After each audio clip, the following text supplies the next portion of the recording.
তো হ্যালো বন্ধুরা, good morning সবাইকে। তো কালকে বেসিক্যালি আমি যে মাইকটা অর্ডার করেছিলাম, দেন ওই মাইকটা কালকে আমি ইউজ করতে পারিনি, কারণ আমার কাছে কালকে সময় ছিল না। দেন তারপরে অনেক একটা কাজ করার পরে দেন রাতবেলা বেশি আর জাগিনি, পরে ঘুমিয়ে গেছি।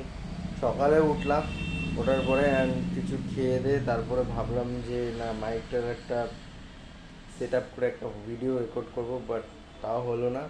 এখন দোকানের টাইম হয়ে গেছে, প্রায় দোকানে চলে আসছি। দেখি আবার বাড়ি যখন যাব, দেন বাড়িতেই মাইক রাখা আছে। আসলে একটা কাজ করলে না, তুমি যদি পার করে একটা সেন্টারিং কাজ করতে থাকো, সত্যি তোমার কাছে একটা সময়ের ইয়াটা থাকে না। কারণ তুমি ভিডিও বানাতে যে একটা টাইম লাগে, এডিটিং করতে যে টাইম লাগে, ওই টাইমটা দেওয়া পসিবলই হয় না। তাও আমি চেষ্টা করি প্রতিদিন ভিডিও বানানো, এন্টারটেনমেন্ট করার জন্য। আর চ্যানেলটা তো নিজের, তো নিজেকেই খাটতে হবে, সেইভাবেই ডেলি ভিডিও দেই। তো ভিডিওটা ফলো করো, লাইক করো, সাবস্ক্রাইব করো।